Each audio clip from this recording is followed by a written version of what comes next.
ઝઘડિયા તાલુકા ભાલોદ ખાતે વૈદિક મંત્રોચ્ચાર સાથે બ્રાહ્મણોએ નવી જનોઈ ધારણ કરી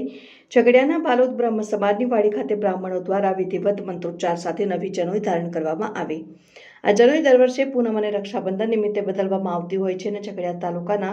બ્રાહ્મણોએ પોતાના શરીર પર ધારણ કરેલી જનોઈ પૂનમ અને રક્ષાબંધનના દિવસે ઉતારી નવી જનોઈ ધારણ કરતા હોય છે। ત્યારે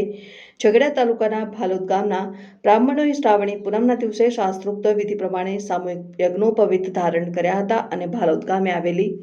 બ્રહ્મ સમાજની વાડી ખાતે ગામના બ્રાહ્મણોએ વેદ પરંપરાનું રક્ષણ કરતા સમૂહમાં જનોઈ બદલવાનું આયોજન કરવામાં આવ્યું હતું, જેમાં ભાલોદ ખાતે 25થી વધુ બ્રાહ્મણોએ ભાગ લીધો હતો અને જેમાં ભાલોદ ગામમાં રહેતા બ્રહ્મ સમાજની વાડીમાં ભૂદેવો સવારથી સમૂહમાં જનોઈ બદલવાની ધાર્મિક વિધિમાં જોડાયા હતા અને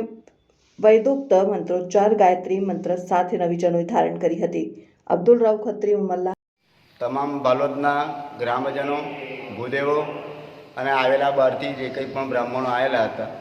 એ તમામે આજે યજ્ઞોપવિત સંસ્કાર બળો નિમિત્તે અહીંયા બદલાયું હતું અને તમામ બ્રાહ્મણો આવેલા હતા।